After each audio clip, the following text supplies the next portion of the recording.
Assalamualaikum warahmatullahi wabarakatuh.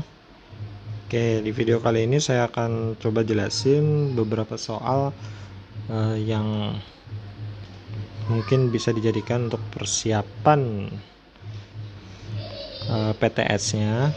Jadi kita mulai dari nomor 7 ya.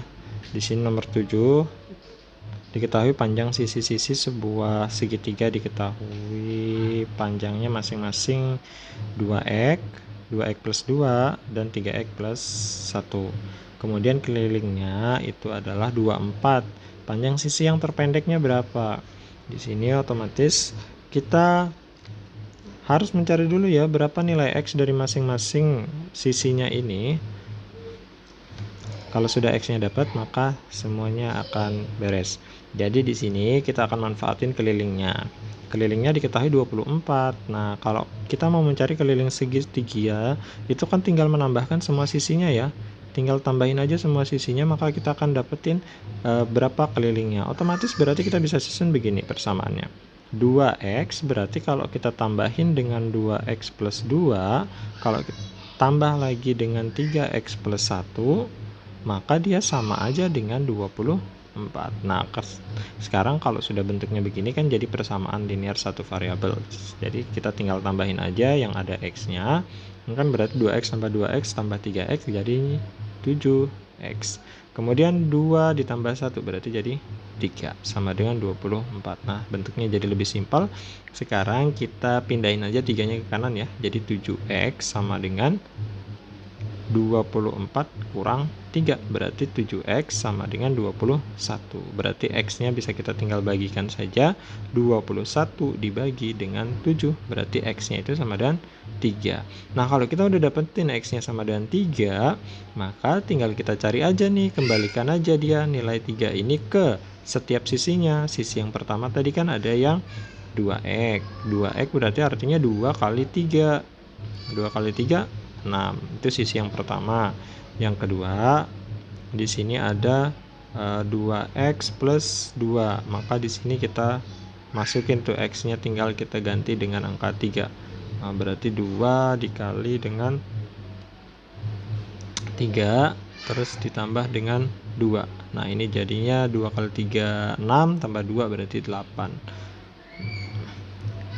Nah, ini kalau soal punya pilihan ganda gini udah ketahuan ya, jawabannya itu adalah 6. Tapi kalau mau diteruskan boleh, ini sama aja ya, 3x plus 1 sama dengan 3 dikalikan 3 ditambah 1. Nah, sehingga di sini jadinya 10. Nah, jadi sisi terpendeknya jawabannya adalah yang A, yaitu 6. Itu untuk soal yang nomor 7.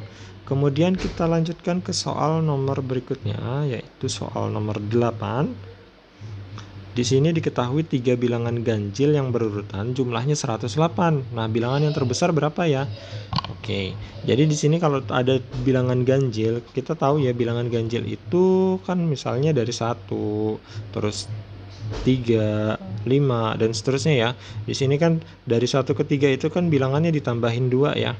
Ini tambah 2 terus. Oh, berarti selisih antara bilangan yang pertama dan selanjutnya itu dia selalu tambah 2, tambah 2, tambah 2 begitu. Nah, kita tapi nggak tahu nih bilangan yang paling kecil berapa, bilangan yang terbesar berapa, atau yang di tengah-tengah itu berapa. Maka di sini kita bisa misalin. Misalnya di sini yang terkecil itu kita anggap aja sebagai x gitu ya. X. Maka di sini otomatis berarti katanya kalau misalnya ditambahin jumlahnya 108. Nah, katanya jumlahnya 108 berurutan. Berarti di sini tinggal kita anggap ini yang terkecil, berarti bilangan berikutnya itu berarti patokan kita yang ini ya, yang terkecil. Berarti yang berikutnya berarti tinggal kita tambahin 2 dari x-nya, x tambah 2. Nah, yang berikutnya dari x tambah 2 ditambahin 2 lagi berarti jadinya x tambah 4 jadinya ya. Nah, jadi yang paling kecil adalah yang ini, yang terkecil kedua adalah yang ini, dan yang terbesar adalah x tambah 4. Begitu, karena mereka selisihnya itu 2 gitu. Nah, sehingga kita udah dapat nih bentuk persamaan atau bilangannya di sini katanya kalau mereka ditambah hasilnya 108, ya udah berarti sama dengan 108. Nah, kalau udah gini ya berarti tinggal kita operasikan seperti yang tadi. Ini X dan X bisa kita tambahkan. Kalau nggak ada bilangan di depannya berarti dia 1 X tambah 1 X tambah 1 X berarti jadi 3X. Kemudian angkanya bisa kita tambahkan 2 tambah 4. 2 tambah 4 berarti jadinya 6 sama dengan 108.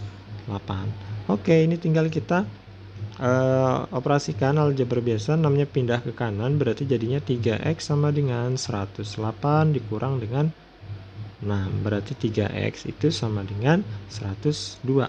Oke, dari situ kita bisa cari X-nya berarti sama dengan 102 dibagi dengan 3.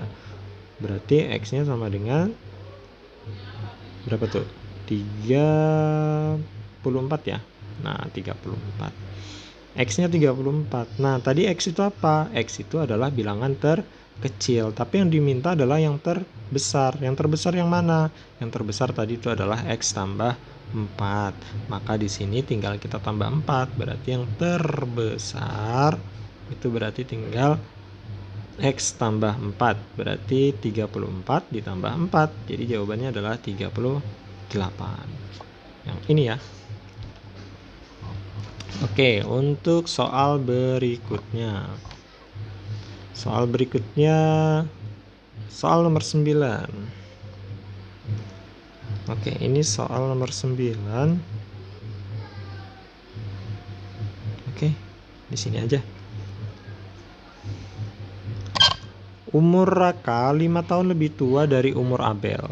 Berarti dari keterangan itu bisa dikatakan bahwa Raka lebih tua ya, berselisih umur mereka itu 5 tahun begitu. Berarti kalau misalnya Raka ini kita misalkan aja huruf R dan Abel itu kita anggap sebagai A, maka di sini bisa dikatakan kalau Raka dikurangin A atau Raka dikurangin Abel berarti sama dengan 5 gitu ya. Kemudian di sini 6 tahun yang akan datang jumlah umur keduanya adalah 51 tahun. Oke. Jadi kalau misalnya dari kalimat yang kedua ini dikatakan 6 tahun yang akan datang. 6 tahun yang akan datang otomatis berarti Rakanya itu berarti umurnya kita tambahin 6. Begitu juga dengan Abel. Nggak mungkin dong Raka doang yang bertambah umurnya 6 tahun sedangkan Abel tidak. Nah, otomatis berarti untuk kalimat kedua bisa kita tulis gini. Raka itu kalau ditambahin dengan 6 ditambah dengan Abel juga bertambah dengan 6, maka kalau umur mereka itu ditambahin katanya 51 tahun jadinya. Nah, 51 tahun. Berarti dari sini kita bisa mencari nanti berapa umur mereka masing-masing. Tapi yang di bawah ini kita rapikan dulu ya, karena di sini ada R tambah 6 plus A tambah 6. Jadi kita pindahin aja di sini angka 6-nya ke kanan. Berarti kita sisakan di ruas kiri itu R tambah A. R tambah A berarti sama dengan 51 dikurang dengan 6 dikurang dengan 6. Oke, berarti sini jadinya R tambah A itu sama dengan 51 kurang 12 berapa tuh? 51 kurang 12 berarti 39. Oke, berarti kita punya dua persamaan ini ya. Nah, persamaan ini itu tinggal kita tambahin aja ya. Karena yang di sini yang ditanyakan kan umur Raka nih. Berarti kita hilangkan saja ini umurnya si Abel dengan cara kita susun gini. R dikurang dengan A itu sama dengan 5. Sedangkan di sini R kalau ditambah dengan A itu sama dengan 39. Oke, ini berarti tinggal kita tambahkan saja. Tujuannya apa ditambahin? Supaya di sini nanti umurnya Abel itu bisa kita hilangkan tuh. Kalau misalnya mereka ditambahin kan nih min A ditambah dengan A berarti habis ya. Nah, terus yang angka yang lainnya itu tinggal kita tambahin juga. 5 ditambahin 39 kan jadinya 44. Sedangkan R ditambah R itu berarti jadinya 2R. Nah, kalau sudah begini ini berarti tinggal kita bagi aja. R itu berarti 44 dibagi 2. Berarti R-nya sama dengan 22. Nah, udah dapet. Berarti umur Raka itu sekarang adalah 22 tahun. Yep, jawaban yang C. Kemudian nomor berikutnya, nomor 14. Oke. Tapi di sini ada nomor 21 juga ya. 21. Nah, sekalian deh nomor 21 dulu. Di sini diketahui harga sepasang sepatu 2 kali harga sepasang sandal. Oke, harga sepasang sepatu 2 kali harga sepasang sandal. Jadi di sini yang pertama kita lakukan itu adalah memisalkan dulu ya. Harga sepatu ini kita misalkan aja dengan huruf X gitu. Sedangkan harga sepasang sandal kita anggap aja dia dengan huruf Y. Oke. Katanya di sini harga sepasang sepatu itu X. Sepasang sepatu atau X itu sama dengan 2 kali harga sepasang sandal. Berarti bisa ditulis gini. Oh, X itu berarti sama dengan 2Y. Nah, sepatu sama dengan 2 kali sandal. Nah, oke. Itu maknanya. Kemudian di sini kalimat berikutnya mengatakan jumlah harga kedua pasang sepatu dan sandal tersebut. Oh, berarti di situ jumlah keduanya. Berarti X kalau ditambahin dengan Y, maka dia jadinya 82.500. Oke. Kemudian kita diminta untuk membuat susunlah persamaan dalam X dan tentukan harga sepatu dan sandal tersebut. Nah, kalau kita cuma diminta untuk membuat susunan persamaannya dalam bentuk dalam X, ya udah, ini berarti tinggal kita ganti aja ya di sini ya nanti nilainya. Di sini nilai Y itu bisa kita gantikan. Nilai Y bisa kita gantikan. Nah, kemudian di sini nanti setelah kita gantikan tentunya kita bisa selesaikan. Nah, ini karena nggak muat, saya tuliskan di sini aja ya. Oke, kita ke sini. Nah, ini tadi persamaan pertamanya X sama dengan 2Y. Ingat, X itu untuk sepatu, Y itu untuk sandal. Kemudian persamaan keduanya mengatakan X tambah Y itu sama dengan 82.500. Oke. Nah, jadi dari sini itu kita bisa mendapatkan berapa harga dari masing-masing benda tersebut. Sepatu itu berapa, sandal itu berapa.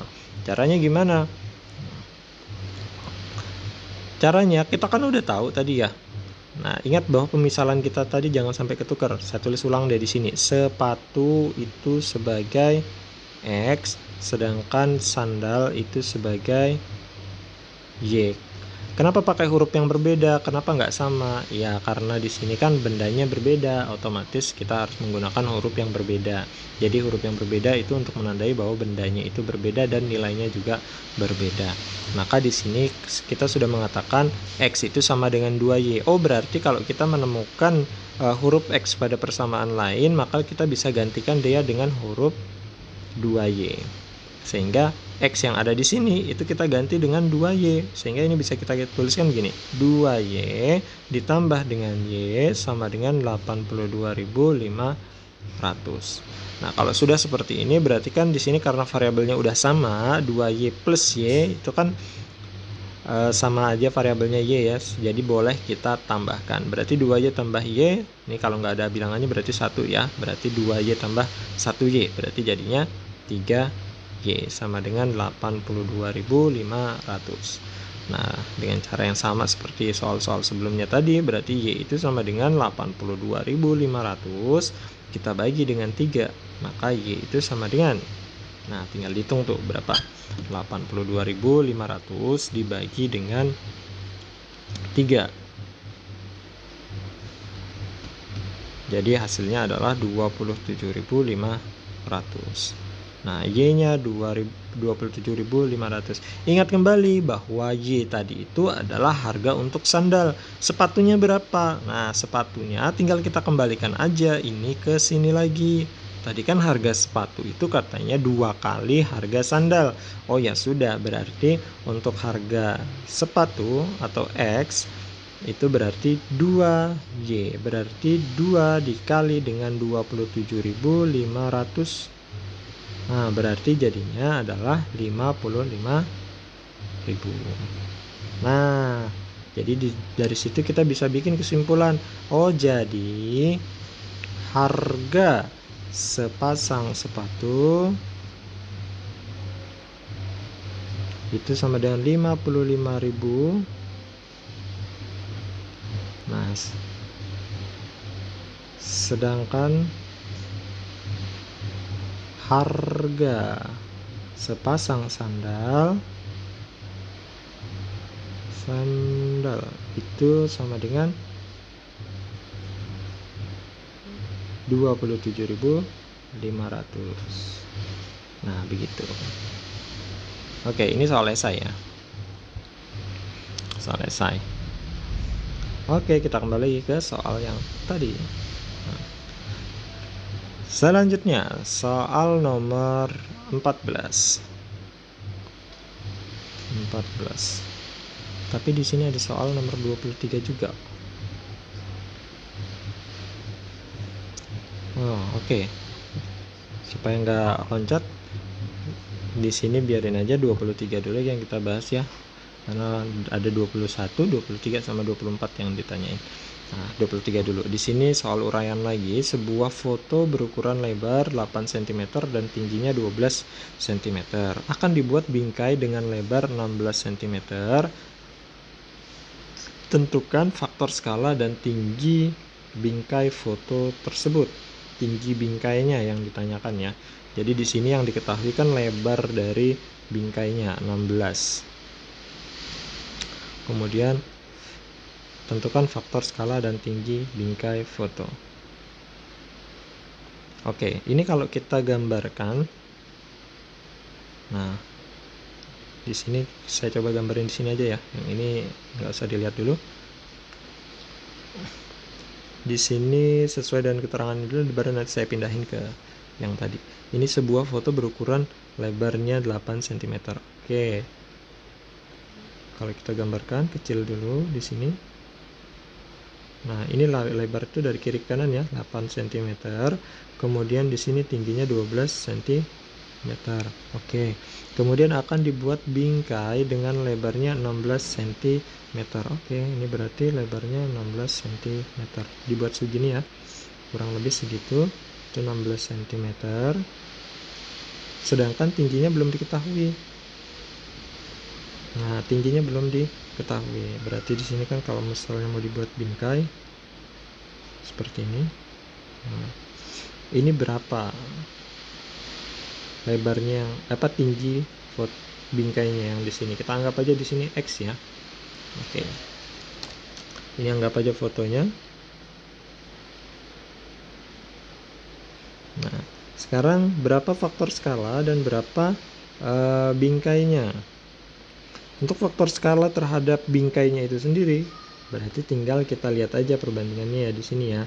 Dari 8 ke 16. Ini aja yang kita gunakan ya. Nah, untuk faktor skalanya di sini kayaknya muat deh. Nah, untuk faktor skalanya itu tinggal kita bagikan aja ya. Di situ lebar bingkai sama lebar fotonya tinggal kita bagi. Nah, lebar bingkai, saya tulis LB gitu ya, itu tinggal kita bagi dengan lebar foto. Nah, maka di sini jadinya 16 dibagi dengan 8 berarti 2. Nah, faktor skalanya berarti 2. Kemudian berapa tinggi bingkai foto tersebut? Loh, kalau berarti tinggi bingkainya tentu saja faktor skala itu jadi patokannya ya. Tinggi bingkai itu berarti kita lihat aja di situ tinggi fotonya berapa, maka tinggal kita kalikan dengan faktor skala. Nah, jadi di sini tinggi foto itu tinggal kita kalikan dengan faktor skalanya yaitu 2. Berarti di sini tinggal 12-nya tinggal kita kalikan dengan 2. Berarti jawabannya adalah 24 cm. Sudah, begitu saja untuk soal nomor 23. Kemudian kita lihat balik lagi ke soal nomor 14 ya, sesuai dengan urutannya biar nggak bolak-balik. Di sini 14. Oke. Nomor 14 di sini umur Lana dan umur Naila berbanding 6:12. Jika selisih usia mereka adalah 8 tahun, maka umur mereka 2 saat ini itu berapa? Oke, di sini karena yang diketahui itu adalah selisih, otomatis di situ kan kita manfaatkan perbandingannya ini seperti yang saya sudah katakan bahwa setiap perbandingan itu mempunyai faktor skala ya. Faktor skalanya itu kita anggap aja X di situ. Maka ini sudah kita anggap angka aslinya. Karena yang diketahui selisih, maka berarti selisih itu didapat dengan cara mengurangkan yang besar kurang kecil. Jadi faktor skalanya dulu yang kita cari. Ini berarti tinggal kita kurangkan 12X dikurang dengan 6X. Tentu saja nanti setelah kita kurangkan, ini hasilnya adalah selisih mereka sebenarnya, yaitu 8 tahun. Nah, berarti di sini tinggal kita kurangkan 12X kurang 6X, berarti jadinya 6X. Berarti di sini sama dengan 8 ya. Sama dengan 8. Maka umur mereka berdua saat ini. Nah, umur mereka berdua saat ini itu berapa? Maka di sini X-nya itu berarti sama aja dengan 8:6 atau 8/6. Ini boleh kita sederhanain, sama-sama dibagi 2 ya. Ini jadinya 4/3. 4/3. Oke, 4/3. Maka inilah faktor skalanya. Di sini yang ditanyakan umur mereka berdua. Ya sudah, berarti kalau umur mereka berdua itu tinggal kita tambahin aja tanpa harus mencari umur mereka masing-masing. Ini bisa nih 6X ditambah dengan 12X aja langsung, berarti kan jadinya 18X ya, 18X. Nah, X nya tinggal kita ganti dengan 4/3, jadi 18 dikali dengan 4/3. Nah, ini boleh kita sederhanakan, ini jadinya 6. Nah, berarti jadinya 6 kali 4, berarti jadinya 24 tahun. Nah, jadi tanpa harus mencari berapa umur mereka masing-masing, kita bisa jawab. Nah, ini umurnya 24 tahun. Selanjutnya nomor 15. Di sini diketahui perbandingan uang Farel, Dika, dan Putra. Di sini ada 3 orang. Jika jumlah uang Farel dan Dika adalah 32.000, maka jumlah uang mereka bertiga itu berapa? Ini sama aja ya, karena yang diketahui perbandingannya, maka tinggal kita tempelin aja faktor X di belakangnya. Di sini yang diketahui itu adalah jumlah uang Farel dan Dika saja. Oke, berarti kita akan manfaatkan sini kalau sesuai dengan urutannya Farel, Dika, dan Putra. Oh, Farel dan Dika berarti yang ini ya. Nah, 5X sama 3X. Katanya jumlahnya itu adalah 32.000. Berarti kita bisa katakan Farel itu 5X, Dikanya itu 3X. Kalau ditambahin berarti sama dengan 32.000. Nah, udah, ini tinggal kita operasikan aljabar lagi kayak tadi. Maka ini jadinya 8X sama dengan 32.000. Nah, ini berarti X-nya sama dengan 32.000 dibagi dengan 4. Kok bagi 4? Bagi 8, sorry. Berarti X-nya sama dengan 4.000. Nah, X-nya sama dengan 4.000. Kalau sudah dapat X-nya 4.000, ya udah. Ini tanpa harus mencari berapa masing-masing uang mereka, langsung aja kita tambahin semua perbandingannya ya. Berarti jumlah bertiga, berarti tambahin aja semuanya. 5X plus 3X plus 2X. Ini jadi berapa nih? 5X tambah 3X tambah 2X berarti adalah 10X ya. Nah, X nya tinggal kita ganti dengan 4.000 nya, berarti 10 dikali dengan 4.000. Nah, jadi jawabannya adalah 40.000. Nah, ini tanpa harus mencari berapa uang mereka masing-masing, kita bisa langsung dapat jawabannya. Oke, selanjutnya soal nomor 17. Tapi di sini ada soal nomor 24 juga yang ditanyakan. Oke, kita kerjakan yang nomor 24 dulu ya. Di sini perbandingan uang Royan dan Adit adalah 2:3, sedangkan perbandingan uang Adit dan Abin itu adalah 4:5. Jika jumlah uang mereka bertiga itu adalah 350.000, tentukan jumlah uang Royan dan Abin. Oke, di sini kalau kita perhatikan ada perbandingan yang terpisah ya, perbandingan antara Royan dan Adit dan Adit dan Abin. Jadi di sini kalau ada perbandingan yang terpisah kayak gini, kita jadiin satu dulu karena mereka nanti akan dibandingkan langsung antara Royan, Adit dan Abin. Maka di sini untuk cara penulisan perbandingannya di sini jadinya gini. Royan saya anggap R ya. Kemudian dibanding dengan Adit, nah A. Nah, nama yang sama itu kita tulis begini. A. Oh, ini ada Abin. Berarti di sini Abinnya saya tulis B aja ya. Nah, Abin saya anggap B. B, nah, kayak gitu. Nah, maka di sini, nah seperti ini cara penulisannya. Maka nanti angkanya itu tinggal kita kali aja. A sama A itu kita kali, A yang ini nanti kita kalikan dengan B yang di bawah. Nah, susunannya menjadi 2:3 terus sama 4:5 seperti ini. Maka perbandingan secara menyeluruhnya itu berarti nanti tinggal kita kalikan. 3-nya dikali dengan 4, 3 yang di atas kali 5 yang di bawah. Sehingga di sini nanti perbandingan antara Royan banding Adit banding Abin B, ini berarti jadinya 2 kali 4 itu 8, 3 kali 4 itu 12, terus 3 kali 5 itu adalah 15. Nah, inilah perbandingan mereka secara bertiga, secara sekaligus kayak gitu. Nah, kalau sudah seperti ini, maka kembali lagi ke soal yang tadi. Nah, kalau kita udah dapetin perbandingan mereka semuanya, maka kita tempelin aja di sini faktor X lagi seperti yang tadi. Nah, jadi di sini tinggal kita cari berapa faktor X itu. Di sini yang diketahui adalah jika jumlah uang mereka bertiga adalah 350.000. Oh ya sudah, berarti tinggal kita tambahin aja semuanya. 8X ditambah dengan 12X ditambah dengan 15X itu berarti sama dengan 350.000 ya. Nah, kalau sudah ini tinggal tambahin berarti jadinya 35X ya. 35X sama dengan 350.000. Jadi X-nya sama dengan 350.000 bagi 35. 350.000 bagi 35. Berarti kita dapat X-nya adalah 10.000. Nah, karena kita udah dapat X-nya 10.000, kan pertanyaannya jumlah uang Royan dan Abin.